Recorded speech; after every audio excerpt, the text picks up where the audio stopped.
Good evening. The world's biggest plane is parked at Perth International Airport tonight on its first visit to Australia. There was traffic chaos as 16,000 spectators came to see the Antonov AN225 cargo plane touch down.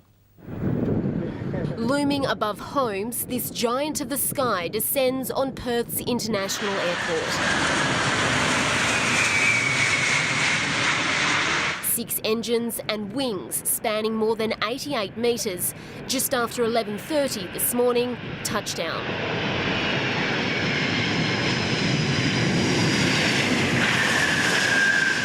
Delayed by 2 hours in Kuala Lumpur, this is the first time the Antonov has landed in Australia.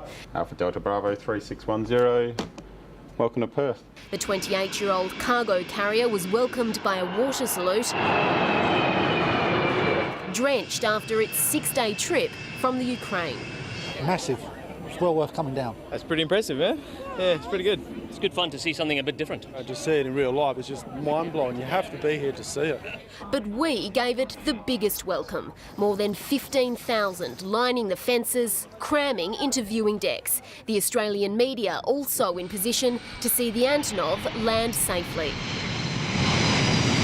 Aviation enthusiasts travelled across the country, camping outside the airport for more than 4 hours. It's a once-in-a-lifetime opportunity, I think, to see this great plane in the flesh, up close. And there's people come over here from the eastern states. There's people monitoring its movements online throughout the world. So they've been tracking its flight all the way from Prague to here. It also caused major traffic headaches. Roads around the airport at a standstill. Sam Vincent was forced to abandon his car just to make his flight. We got out from Kel's parents' car because we just had no other choice. Probably about a 4.5 day walk. There was quite a lot of congestion on the roads. We managed it as best we could today, but with 16,000 people coming to the terminal in one hit, that's a lot to manage. So there may have been some small impacts, but nothing significant today. Built in 1988, it was originally designed to carry the Buran space plane for the Soviet space program, but now makes only commercial flights. The giant Russian aircraft is 84 metres long compared to a 747's 70 metres. Wingspan is 88.5 metres, the 747 by comparison a mere 60. And place the Antonov in the middle of a soccer field, there wouldn't be much room at either end, and it would overlap the sidelines. Vigorous tests on our runway had to be done to make sure it could handle it. The Antonov can weigh up to 640 tonnes when it takes off. We've put a lot of planning in place and it's been a success, so hopefully everybody enjoyed the experience. It'll take up to 12 hours to unload the Antonov.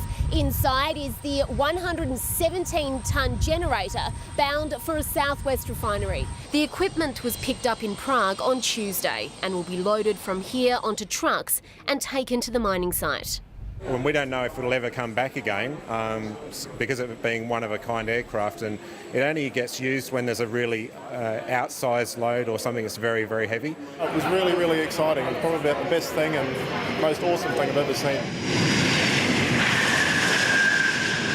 And Ellie Cormack, as we saw there, a huge turnout at the airport this morning. More than 15,000 people turned up for a glimpse at the King of the Sky. Tracy, the main viewing deck was closed before 7:30 this morning. It was full and the roads around the airport were gridlocked as thousands from right across Australia turned out to see the world's biggest plane. Perth Airport, a car park. Tonkin Highway, Great Eastern Highway, bumper to bumper for kilometres.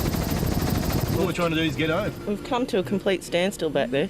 At least half an hour to an hour. Police had to be called in as drivers parked in emergency lanes, eager to secure their spot to see the Antonov, leaving regular travellers caught up in the chaos. It's literally our honeymoon today. So we're meant to be going to Bali, but this bloody traffic. The worst problem is the cars that are actually parked in one lane. They're taking up an entire lane back there. I've got to get there. I need to catch the plane. Very stressed because I'm rushing out for the flight, yeah.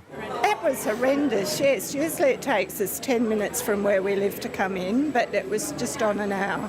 By 7 a.m, the viewing area on Dunreath Drive was packed. Free parking near Terminal 1 filled fast.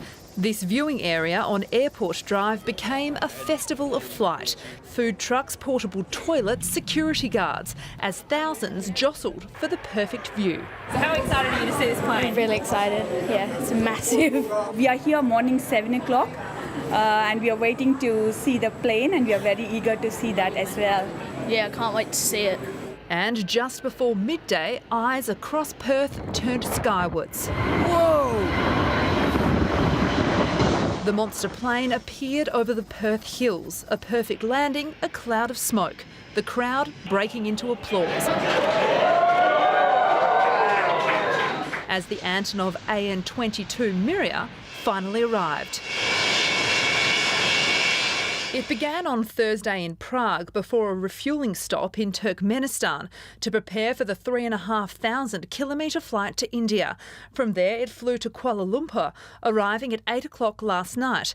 Air traffic control delays this morning delayed the flight to Perth, the longest leg, more than 4,000 kilometres.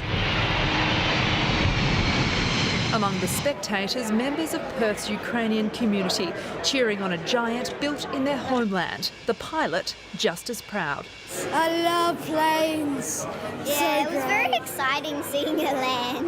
Well, it was a problem to me to come to airport because it was absolutely jammed by people who want to see this. I was so excited, that big interest. So I'm really proud that it landed in Perth. Despite the congestion, police and main roads say spectators and most drivers were well behaved, with no major incidents to report. Eliza Fussell, 9 News. Ellie, there's still time for people to have a look at the Antonov. When will it leave Perth? Tracy, the Antonov is scheduled to depart at 5:30 Tuesday morning, but ground staff will begin preparing the aircraft well before that. It takes 4 hours to refuel. Now, Perth Airport expect even more people to turn out between now and Tuesday to catch one last glimpse. Tracy. All right, Ellie Cormack, thank you.